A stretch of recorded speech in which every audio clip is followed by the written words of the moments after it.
live review tonight at 8 p.m. is Supreme Leader. Okay, so hashtag Supreme Leader, all that kind of stuff. We're going to be doing that at 8 o'clock, and that's going to be at tomrichey.net/apush. I want to make sure everybody's aware of that. But before we do that, we've got some stuff here with my friends here, and remember to tell your friends that we're here, okay, ladies and gentlemen? All right, so yeah, the thing is, you know what happened to, we all know what happened to Snoke, huh? All right, so, and the thing is, it tends to be like the, you know, the weakest period for a lot of people. You know, to be quite honest, you know, my class, like, we've barely gotten there this year, you know, so, you know, you really have to kind of choose between, do you want to teach your kids how to write, or do you want to finish the material? And so let's go ahead and take a look here, and I want to go ahead and start off with the Cold War, okay? And we're going to kind of get into the early Cold War and kind of figure out, you know, what's going on with that, and then I'll take some Cold War related questions, and then after that we will move on to some of the other post-war topics. Now remember, as far as that goes, go ahead and put your questions in the Q&A box, all right? That the chat box is going to be more for, you know, folks that are, you know, you talking to each other. All right, so as far as that goes, yes, Bree, that's the thing. But you know what? I have taught this course for 10 years now, okay? So I've never taken the test, but then at the same time, the test has changed quite a bit since I was in high school. So let me go ahead and share the screen with you. Now, you know, but before I do that, because a page limit for DBQs, LEQs. I mean, really, what you need to remember is that you don't really gain anything by writing like an 8-page DBQ. You know, you could get easily a 7 out of 7 writing a 3-page DBQ, maybe even a little less than that depending on how big you write, okay? So, you know, LEQs, I don't see any need to really go beyond 2 pages because there's really only so much you can do. And once you, now, if it's comfortable for you, but what I do tell people is don't rush, okay? Like I had a student one time who made a 5 on exam, and you know, I'd had to tell him, I was like, you know, nobody wants to read 8 pages of chicken scratch, all right? So I told him I would rather him have less stuff in that DBQ and write it more legibly. So as far as that kind of thing, now a good outline for writing DBQs and LEQs. I've got some stuff online where I go into that. You know, you might want to check out, you know, this, we really shouldn't be asking those kind of questions tonight. But for LEQs, I've got a box method that I'll probably, you know, show a little more of, you know, a little bit later. So as far as that goes on, let's, you know, let's go with that. Thank you, Ariana, or Ariana, however you pronounce that. Thank you so much for the vote of confidence. It's a written test, right? All right, so let's go ahead and get into the Cold War. Now, first of all, the Cold War era, I want to note here that this really begins with the Yalta Conference. Let me go into the United Nations, okay? So the big 3 here at the Yalta Conference in February of 1945. Now, remember that the Soviets were our allies in World War II. So you see Churchill, FDR, and Stalin, the big 3. And there are 2 decisions made at the Yalta Conference. First of all, they are going to divide Germany, okay? So Germany has been a recurring problem now officially, 2 world wars. And so they're going to divide Germany, and then they're going to create the United Nations. Now, yes, I know that sounds weird because we remember, wait, the United States rejected the League of Nations. Why is it that the United States is willing to enter the United Nations? Well, that's a good question. But see, here's the thing, that the United Nations, you know, was created. It wasn't like the League of Nations where it was a democratic kind of setup. You know, what you've got here is that there are permanent members of what's called a Security Council. All right, so the Security Council is set up to kind of be the governing body of the UN.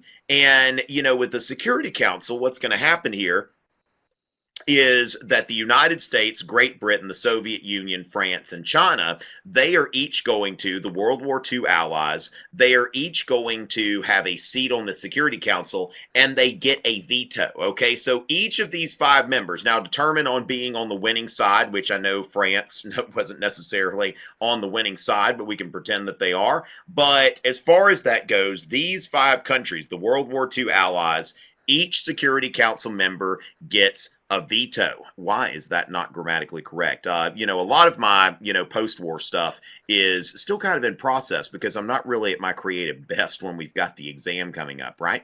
And so each member of the Security Council gets a veto, and when it comes down to it, compared to the League of Nations, in some ways, the United Nations is kind of a joke. I mean, you think about it, what does the United Nations do? What have they done? You all get together and talk, but there aren't many things that the United Nations, actually does. Now, superpowers, okay? So what we're seeing during this Cold War period is the rise of the superpowers. And so you've got the United States on one hand with its NATO allies. And of course, you see the Americas, where we see sort of the implementation of the Monroe Doctrine that, there's a commitment to keeping Marxism, Leninism out of the Americas and Latin America, in particular. And so as far as that goes, what we want to know here is the policy of containment. Now, one comparison that I always make to containment, because communism, we can agree that communism is bad, but the U.S. government did not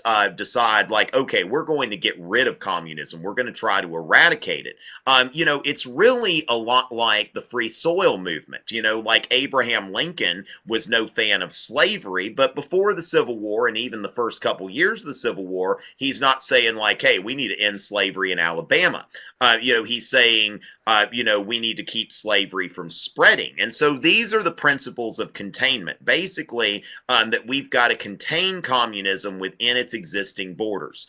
This is operating under the assumption that the Soviet communists are aggressive by nature. Now, who knows that? That's where we get into the long telegram, okay? So George Kennan, who was the father of containment, was, I believe, working at the U.S. Embassy in Moscow, and so he writes this, sends this telegram, which it is very long, which is why it's called the long telegram. Soviet communism is undoubtedly the greatest task our diplomacy has ever faced and probably greatest it will ever have to face, okay? So we see here that, communism is being treated as something that is very, very serious. Now, what we see with communism here, you've got not only the Soviet Union, okay, where you've got, Russia and the Soviet Union. Now, some of these, Russia and several others like Estonia, Latvia, Lithuania, Ukraine, these were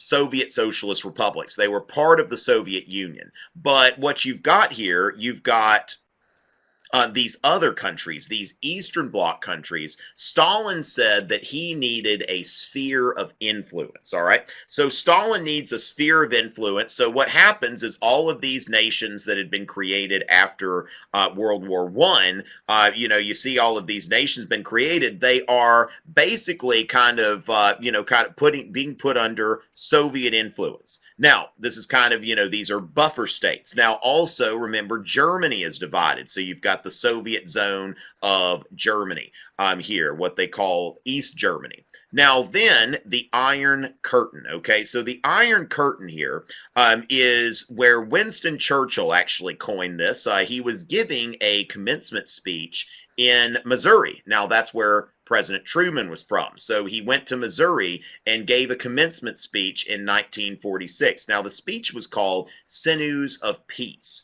And, as far as that goes, he's talking about how an Iron Curtain has risen up in Europe. And so the Soviets, he sees that they are starting to divide their satellite states away from the free world. So you've got this this divider. Now, it's not like a literal curtain, but a figurative curtain, a curtain nonetheless. So then we go to the Truman Doctrine, all right? So Harry Truman, who was the president of the United States, basically said that our objective, remember, is not to eradicate communism. Our objective is to stop communism in its tracks, to make sure that communism does not spread. So the Truman Doctrine in a nutshell. Now, the Truman Doctrine was first tested in Greece and Turkey.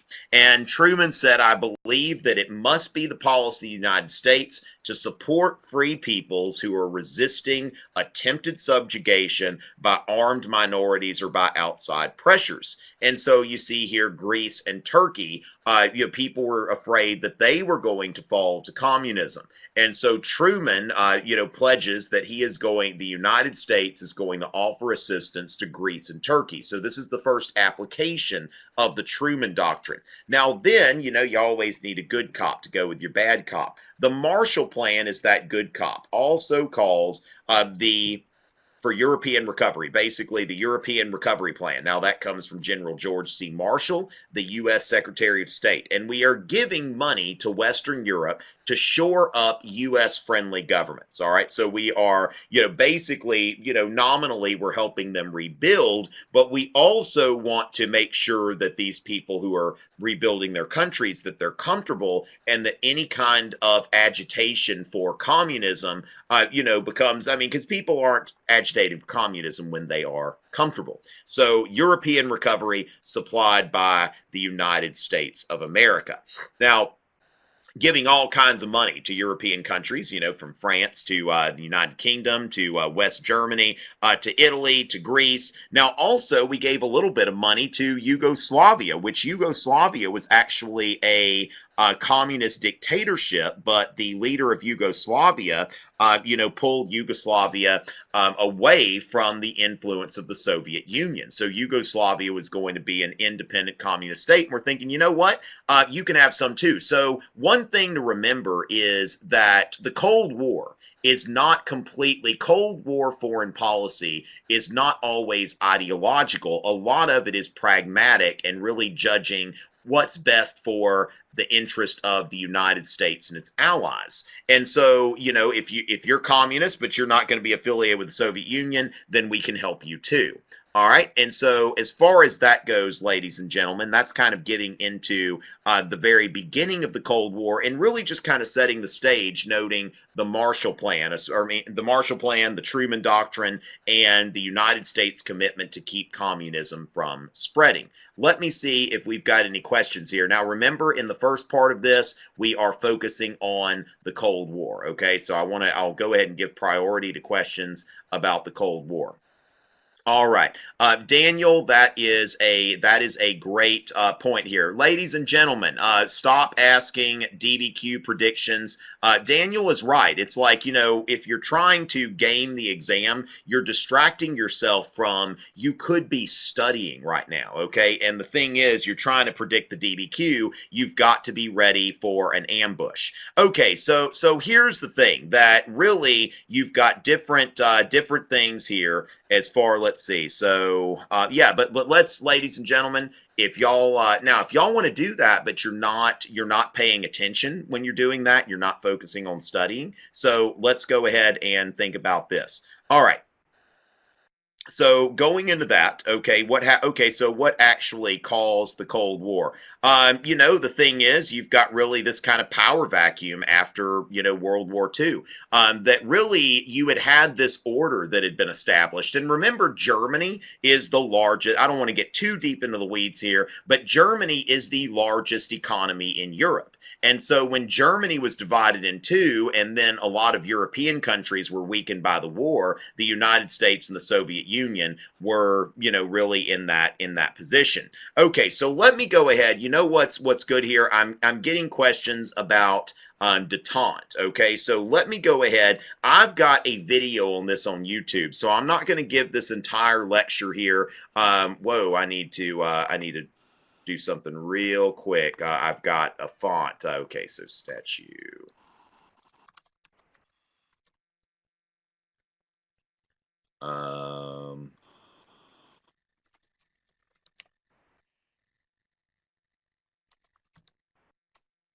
Okay, never mind, ladies. Okay, so there's something here that I'm not.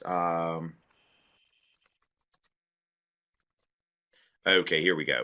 I've got a font that I did not have on this computer, and I did not program my PowerPoint presentation evidently to embed my fonts in the file. That is just about to be corrected, okay? All right, so here's the thing that Truman is, Truman has this containment policy. Now, remember, some of this is practical, some of it's ideological. Now, John F. Kennedy, John F. Kennedy had the, as far as he had a very ideological foreign policy. When you look at his speech in Berlin, where he said, if people think that communism is not an evil system, let them come to Berlin. If people think that communism allows human progress, let them come to Berlin, okay? And so he goes into this, and it's really like really passionate rhetoric, almost like a wrestler. Like some of John F. Kennedy's speeches, I think, in terms of like, he could have been a, wrestler or something like that. And so as far as that goes into that, that is John F. Kennedy. And then you've got the Cuban Missile Crisis, which basically, makes people think twice because, when people think that we are on the verge of nuclear war, people are a little bit afraid at like what could happen if we don't tone this down a little bit. Okay, so as far as that goes, let's see. Now the containment and rollback. So let me talk about rollback in a little bit. Okay, but for right now, let me kind of get into some key features of Richard Nixon's foreign policy. Okay. And so as far as that goes, we see here, of course, Nixon going to China. All right.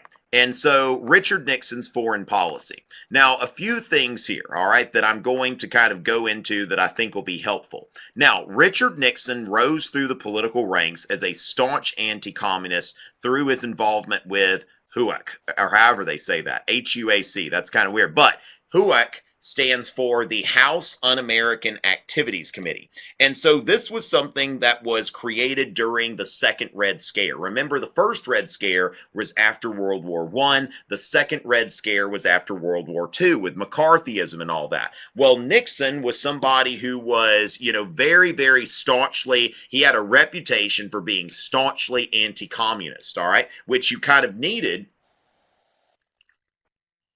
Stay hydrated, kids. Which you kind of needed if you were going to get elected, okay? You didn't want to get a reputation for being soft on communism if you were going to get elected.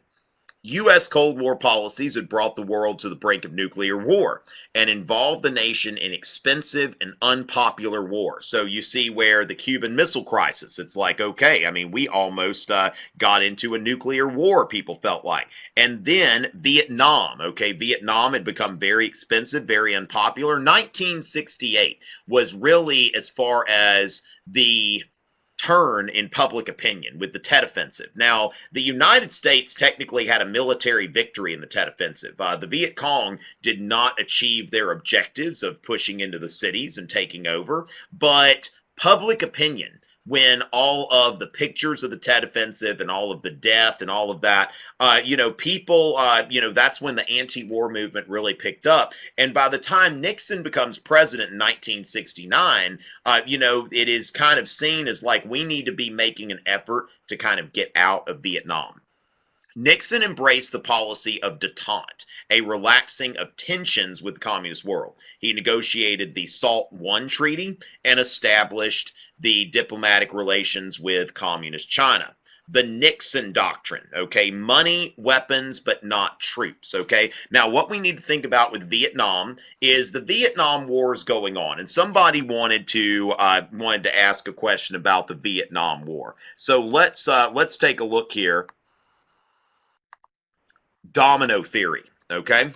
Why is it that we're going into Vietnam? All right, so Domino Theory.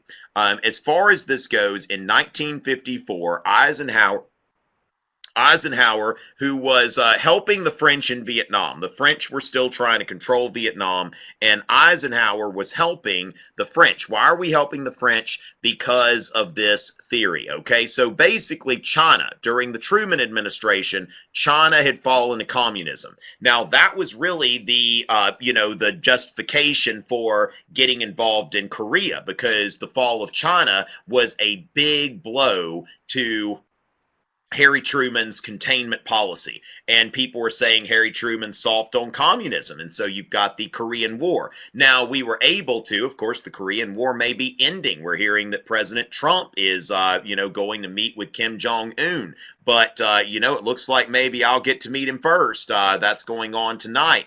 And so, China, Korea, now Vietnam. If Vietnam falls, okay, so Vietnam is in Indochina, okay, so Indochina, which had been French Indochina, and that is where you've got Vietnam, Laos, Cambodia, Thailand, okay, so the idea was that if Vietnam becomes communist, then the nations surrounding Vietnam will become communist as well. So, if we ignore what's going on in Vietnam, then it's Laos, then Cambodia, and then Thailand, Malaysia, Indonesia, Burma, and India. And so that's the thing. That's what had been predicted. So as far as why we're getting into the Vietnam War, the idea is that we have to stop, we have to contain communism in Asia, or else it is going to spread everywhere.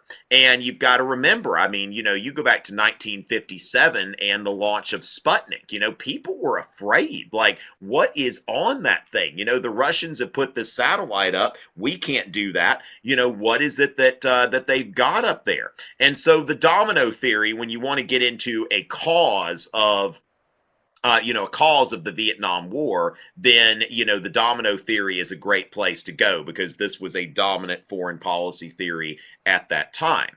And so as far as that's concerned, now, so Nixon, by the time Nixon gets to be president, all right, then we see here that, this is not, going so well, and people want to get out. And so Nixon also used the madman theory to keep his adversaries on their toes. Now, if you're following current foreign policy today, President Trump makes a lot of allusions to Nixon, and I think that President Trump appropriates this madman theory sometimes.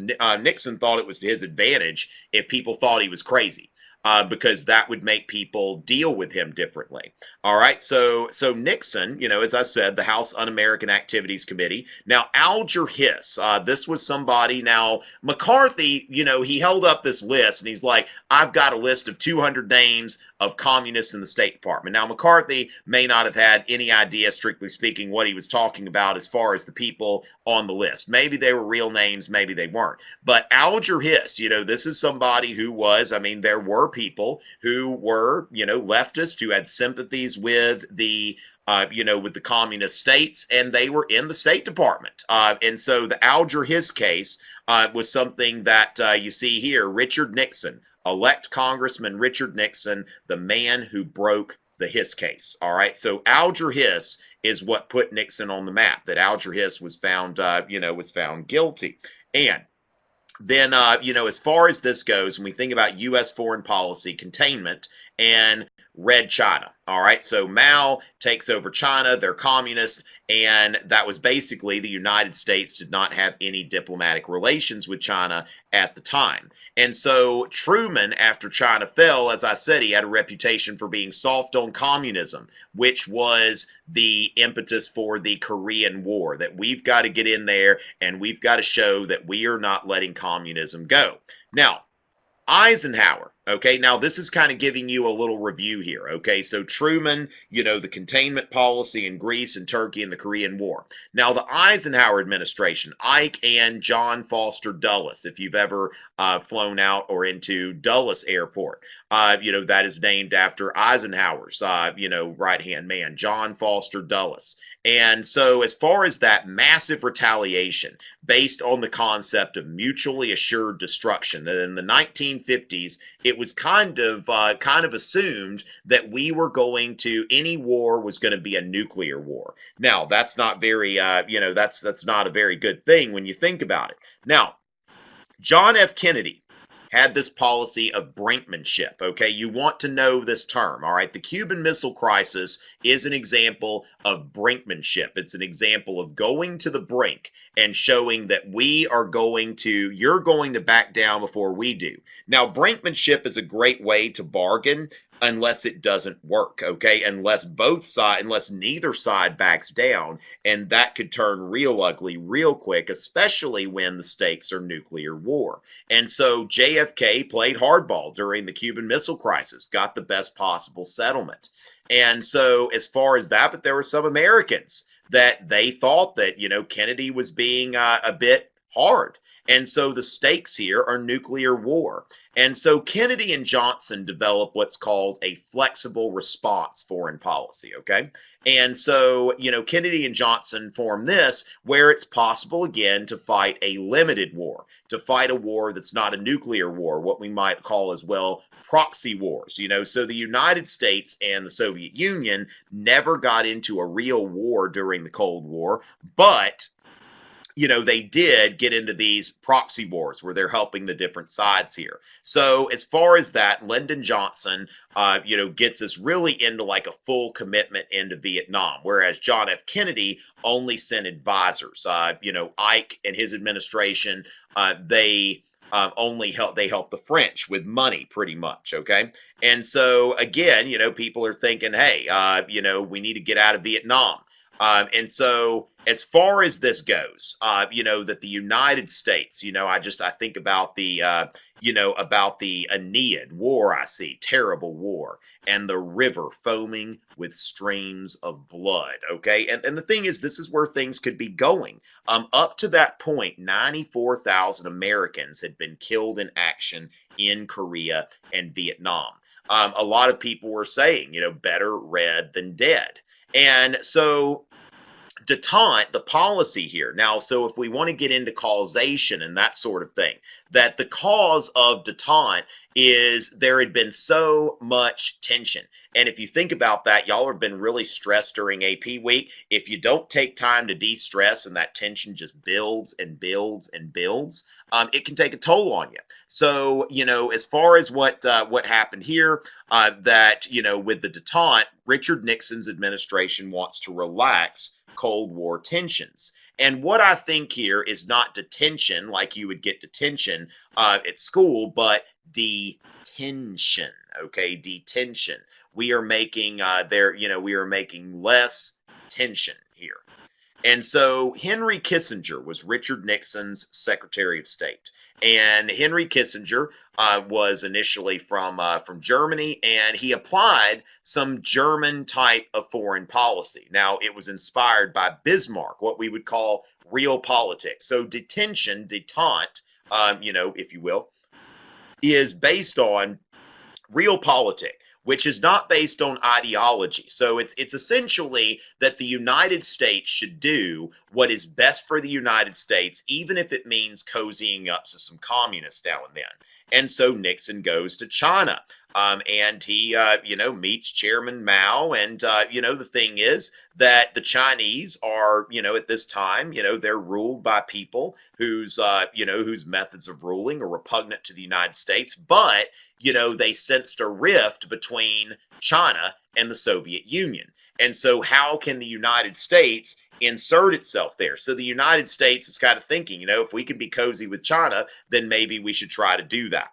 And so, as far as that, you've got Nixon going to China. Now, detente continued, okay? Detente continued here. There's Nixon and Brezhnev in 73. There's Gerald Ford, okay? So Ford and Carter provided continuity with this detente, okay, with what Nixon's doing here, okay? And so as far as that, now remember the, the SALT, I went over, okay, SALT, Strategic Arms Limitation Talks. And this was the first time the U.S. and USSR had discussions on arms limitations. So Ford and Carter basically continue Nixon's policies. Now Reagan represents, when we're thinking about continuity and change over time, Reagan represents discontinuity, okay? So when Reagan comes in, he revives the tough talk and the militarism of the 50s and 60s, and Reagan was the one who was into rollback. Okay, so Reagan wanted to roll back communism, and especially in Latin America, where there were some communist friendly regimes that were taking over, Reagan was like, we're going to fund anti-communist guerrillas. And part of that commitment was what led to the Iran Contra scandal. Where we were actually like illegally selling some arms to Iran so that we could, illegally fund these Contras in Latin America, these anti-communist guerrillas. So as far as that goes, you might want to know about the Nixon Doctrine if you have a question about Vietnam. So the U.S. shall furnish military and economic assistance when requested in accordance with our treaty commitments, but we shall look to the nation directly threatened to assume the primary responsibility for providing the manpower for its defense. So money, yes. Weapons, yes. Troops, no. Okay, that is the Nixon Doctrine that we are going to try to get out of providing ground troops. Okay, so we see here Vietnamization. Okay, so what the United States is doing there is trying to pull our combat troops out of the war and to use their troops. Okay, so what you see here is your troops are tanks. Your troops are tanks. And so that's what you got there. Now, Nixon called this his settlement at the end of Vietnam, peace with honor. How much honor was involved, I guess, is a matter for discussion. Okay, and then finally, of course, there's that madman theory that if everybody thinks Nixon's crazy, then Nixon will have more bargaining power with the North Vietnamese. All right, so that's kind of an abbreviated version of that lecture, but I think it also kind of gave you a bit of a summary of Cold War policy. All right, so as far as that goes, all right, so as far as the exam, ladies and gentlemen, okay, so let's just note here, all right, that the exam, now, of course, you never want to trust the College Board completely, but they claim that post-1980 will only make up around 5% of the exam. That's what they claim, okay? So as far as that goes, let's go ahead and note this here. All right. Now, Abby, how did the civil rights movement change after the death of Martin Luther King? Okay. Now, as far as that goes, kind of the irony here is Martin Luther King, who had, always been a fan of nonviolence. Okay. Nonviolence and all of that kind of stuff. Now, remember, if we're thinking in terms of only about 5% of the exam being after 1980, I would not be talking about, George W. Bush and Obama and all that kind of stuff that much. So after the death of Martin Luther King, he was always a fan of nonviolence. But in 1968, Martin Luther King's death sparked, riots in cities all over the country. And one thing we want to note here is that, Martin Luther King, was part of the Southern Christian Leadership Conference, okay? The Southern Christian Leadership Conference. And this group was a group of ministers who were committed to this doctrine of nonviolence. And you had affiliated with them early on, in the early 60s, the Student Nonviolent Coordinating Committee, SNCC. Okay, I'll go ahead and put that in there, SNCC. So there were young people who were involved in the Student Nonviolent Coordinating Committee. There were some, John Lewis, who is now a congressman from Georgia. Also, you had, Stokely Carmichael. Now, the thing about, Stokely Carmichael is a great example of a young man who started with the nonviolent civil rights movement, but got disillusioned with it, okay? So Stokely Carmichael and other young people, they saw a lack of progress. Now, also, when you think about, like, Malcolm X and other people, who were, Martin Luther King's death had a lot more, violent backlash. Now, as far as that goes, though, that was in 64 versus 68. Okay. And remember that you've got, Malcolm X represents like kind of a, Malcolm X represents a different segment of the civil rights movement where, Malcolm X was initially involved with the Nation of Islam, which advocated black nationalism. So what happened here is Martin Luther King was part of this like W.E.B. Du Bois, NAACP kind of tradition where they were seeking,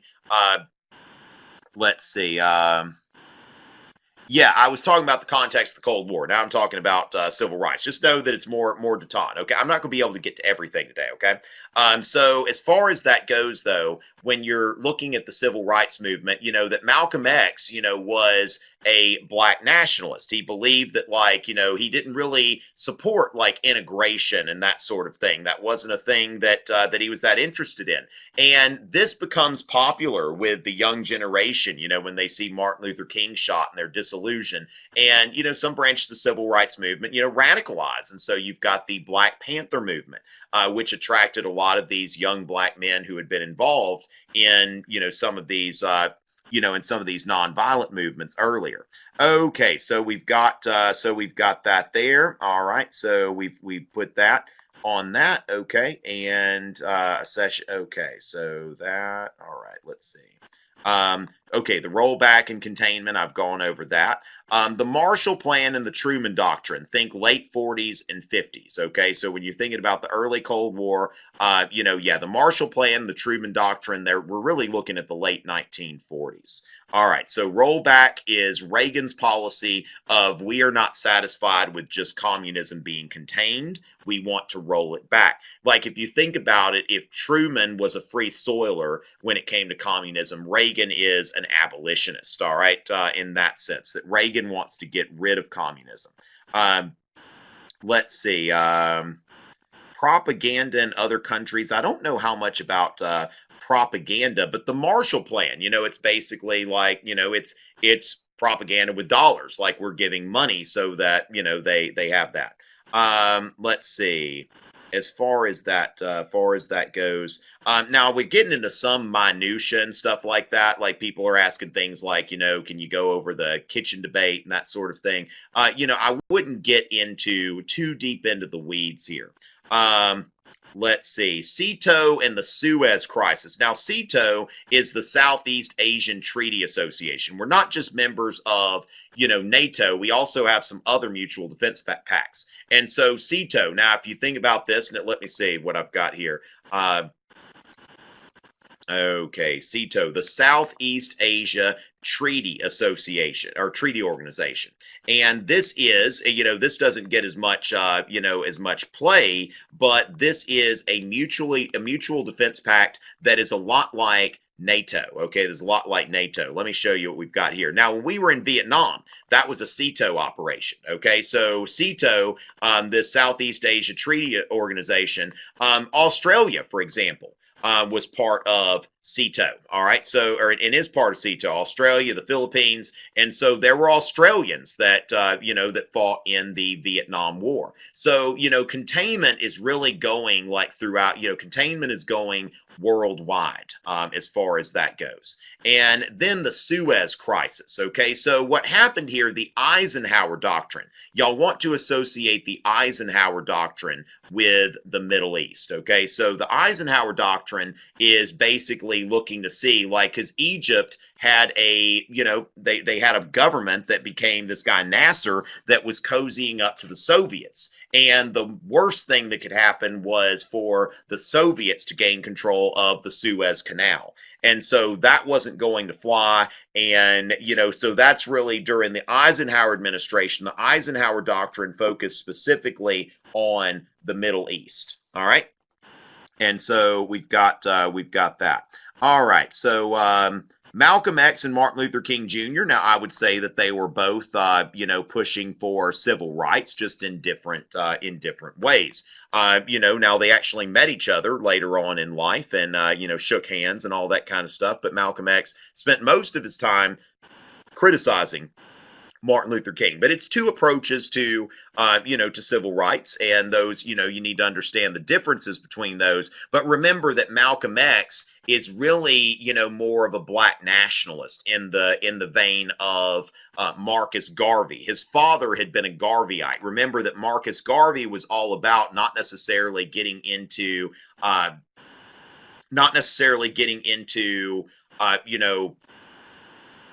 where was I going with that? Okay, but Marcus Garvey, black nationalism, basically that, black people need to form their own communities and not try to integrate in white society. Marcus Garvey and W.E.B. Du Bois had a lot of debates about this. What should be the goal of this? All right, so as far as that goes, let's see. All right. Can only answer with so much time that's available. Okay.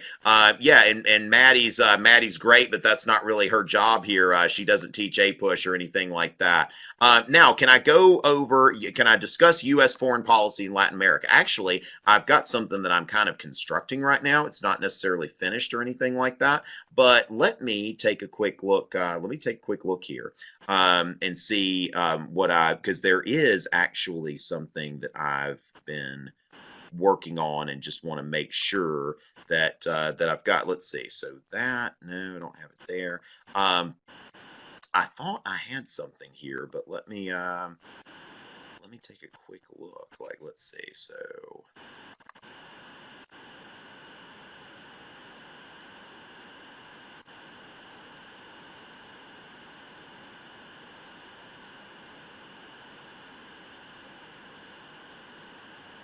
you know what? I'm not sure about that. Let's see. So actually, yes, I do have something here. Okay, so let's see. I don't know where I have it, but okay, there it is. All right, so ladies and gentlemen, let me take a look. Now, this is something, again, that is not like, I mean, this is a draft. This isn't something I'm like posting online or anything like that, but a draft to kind of go into a little bit the Cold War in Latin America, okay? Now, the Organization of American States was established in 1948, and its motto being democracy for peace, security, and development. One of its stated purposes. So the United States is really joining several organizations, but the Organization of American States, one of its stated objectives is to keep Marxism-Leninism out of the American sphere of influence. So we see kind of the application of the Monroe Doctrine here. Now, the Cuban Revolution in 1959, Fidel Castro and his people took over Cuba and set up a communist-friendly government only 90 miles off the coast of the United States. And so this was, so Cuba in 1962 was suspended from the Organization of American States, and they've just been let in again in 2009, so in the last decade, because the Cold War's been over a little bit. Okay, so basically, the resolution suspending Cuba said the adherence of any member of the Organization of American States to Marxism-Leninism is incompatible with the inter-American system, and alignment of such a government with the communist bloc breaks the unity and solidarity of the hemisphere. And so Cuba was basically, exiled from the American discourse here. And so as far as this goes, we see that these governments were, mostly allied with the United States, but now you see where there were communist guerrillas in some of these countries, Brazil and Colombia and Peru, and I'm guessing that's Bolivia if I'm not mistaken, but I could be wrong about that. But I know Che Guevara, was killed in Bolivia, so that is my guess. Now, so the thing is, now notice here, anti-communist guerrillas here. So Reagan in the 1980s, was assisting these anti-communist guerrillas. That's the rollback policy. Now, the Alliance for Progress was an economic alliance with Latin America. Basically, in some ways, I would equate that to kind of like a Marshall Plan for Latin America. So the Alliance for Progress, which was specifically an American plan to bring greater prosperity to Latin America. And so as far as that goes, those are, just a few things that we could touch on as far as Latin America goes. All right, so let's see here. Okay, let's see. The thing is, I just really I'm really not, I think that doing too much like post 1980 stuff is not necessarily going to be the best use of your time. Like, you want to think about in terms of what is going to get the most payoff for me. So for example, like DBQs and LEQs are not supposed to be something that is going to come from like the post 1980 period. Okay. Now, as far as one thing I might want to note is the basically the decline of American liberalism. This is something that I've been, that I'm working on here, but at the same time, some things that, we might want to note here, that you've got what's called, and I've still got some work to do on that. There is a Google document that I can probably provide y'all with here if you give me just a moment here.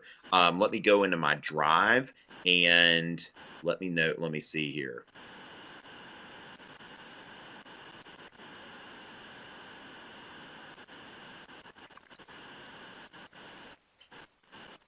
Okay, let's see. If I can't find it in a second, then.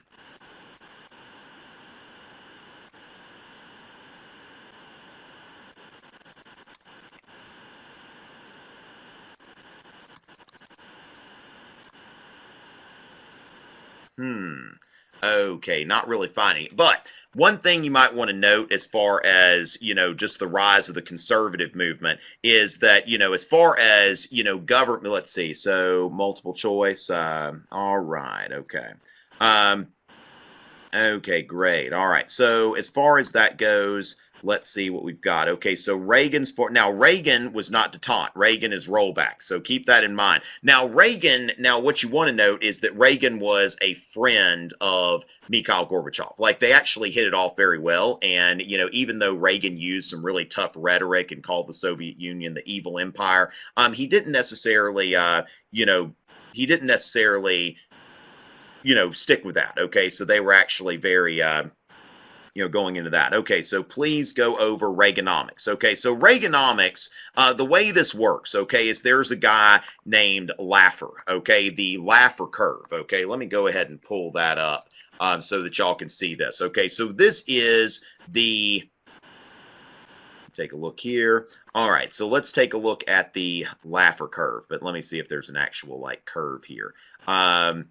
Okay, well, let me go ahead and share the screen here. And let's talk about Reaganomics, all right? Because basically, this is, this is something that's still got some, some currency today. Now, during the 60s and the 70s, there were very high taxes on the wealthiest Americans. And so the Laffer curve, okay, is, basically what you've got here is when is the government going to get the maximum revenue. Okay, so as far as that goes, you've got a point where taxes get to be counterproductive. Okay, now this particular Laffer curve has the top rate at about 70%. It's probably a little bit high, but basically the Laffer curve says that there's a certain point where taxes become counterproductive, and so if your tax rate is too high, you're not going to take in as much revenue. And so what has to happen here, you could cut taxes and there's going to be more revenue for the government. Now, the only thing is, if you cut taxes too much, that's going to be a reduction of revenue. So where are taxes going to be placed in order to maximize revenue? And so what Reagan's administration did is they cut taxes, and it's this whole idea of what's called trickle-down economics, that when we raise taxes, then we are when we cut taxes, then those rich people are going to use that money in order to create jobs. Now, there are different schools of thought about the extent to which that works, but it's essentially lowering the top tax rates in hopes that we will see the effects trickle down onto the rest of the population. Now, of course, trickle down is what opponents would call this, not people who believe in it, okay, because trickle down kind of has a bit of a negative connotation there. Okay, so as far as that goes, now a few things about segregation. Now, of course, some of you may or may not have taken AP government, but as far as that goes, you've got, first of all, school segregation, okay, which, of course, Brown versus the Board of Education overturned Plessy v. Ferguson. Then you've got segregation in other public places, public accommodation, stuff like that. Now, the Civil Rights Act of 1968, otherwise known as the Fair Housing Act, said that you can't discriminate when it comes to housing, whether you're selling, renting, or anything like that, okay? And so those are some different things that are going on there. It's mostly in the 1960s where we see laws, laws against that sort of thing. All right, so the military-industrial complex, Sophia.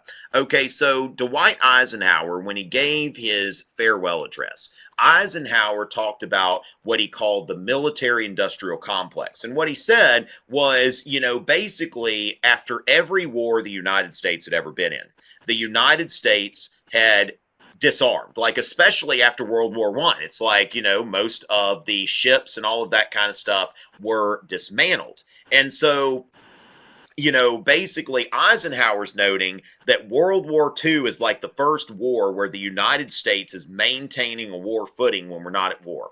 And he said that he was concerned, and he was concerned as a military man. He said that, God help us when someone's occupying this office that doesn't understand the military like I do. And he said that when it comes down to, it's kind of like if you think about the Nye report in the 1930s. The Nye report said that the United States had been drawn into World War I because arms manufacturers had drawn the United States into World War I. And so, Eisenhower saying, look, that, we do need a strong military during this time, but, what we don't want to happen is where the military and people who are defense contractors and stuff like that, that they are making money off of war. There are people who profit off of war. Imagine that. And so Eisenhower said we've got to be very, very careful not to be pulled into this military-industrial complex where we are this military-industrial complex where we are, just producing armaments just for the sake of it, which you could look at the Vietnam War. I mean, this is something where it's like, wow, I mean, Johnson got us like way committed in that. Okay. And so that would get us into, basically where Eisenhower's going with the military-industrial complex. All right. What else should we know? All right. So American culture, one thing you want to note is the rise of the conservative movement. Like basically when you look at the 1960s, you see like the heyday of liberalism, so-called. Where, John F. Kennedy and Lyndon Johnson, like they passed civil rights legislation. They also, passed like social basically social welfare legislation. So the Great Society, Lyndon B. Johnson's Great Society, his war on poverty, this is something that he's saying that we're going to get rid of poverty. Now, the government's making a lot of big promises, and we tend to think like, they make these promises, and that sounds great. We can have like nobody can be poor. That sounds awesome. And people think, oh, this government promise sounds so great. Problem is that the government makes these big promises and then they don't keep them. And really there are arguments, that government can't really keep them beyond a certain amount, So what happens here is you have what's called a credibility gap. In the 1970s, what you want to note here is that there was a stagnant economy. There was corruption, there were scandals, and then there was a weak foreign policy or a foreign policy that is perceived as weak, okay? And so people are responding to this because basically the government is providing all these additional services and programs, but it doesn't seem to be helping the economy. So in the 1970s, stagnant economy, corruption and scandals, weak foreign policy, and it creates this credibility gap. And this overconfidence in, this decline of confidence in government. And this is what's really kind of fueling the rise of the conservative movement, is dissatisfaction with government policies, and they don't see the kind of economic growth that they were expecting to see. And so the credibility gap with LBJ and Nixon, okay, so Lyndon B. Johnson didn't even run for a second term because, he was so unpopular due to the Vietnam War. Of course, we know about Nixon and Watergate. So we see those scandals. And as far as that, LBJ used the Gulf of Tonkin resolution. Now, here's what we see. Like, when we think about confidence in government, you had the Gulf of Tonkin incident that started, the Vietnam War. And, the Gulf of Tonkin, which, according to my professor at Clemson, may or may not have been actually fired upon, so this resolution passes where Congress gives LBJ a blank check, do whatever you need to do to answer this crisis. And then Nixon, okay, but then he took that blank check and he got us ridiculously mired in this war in this, relatively insignificant country.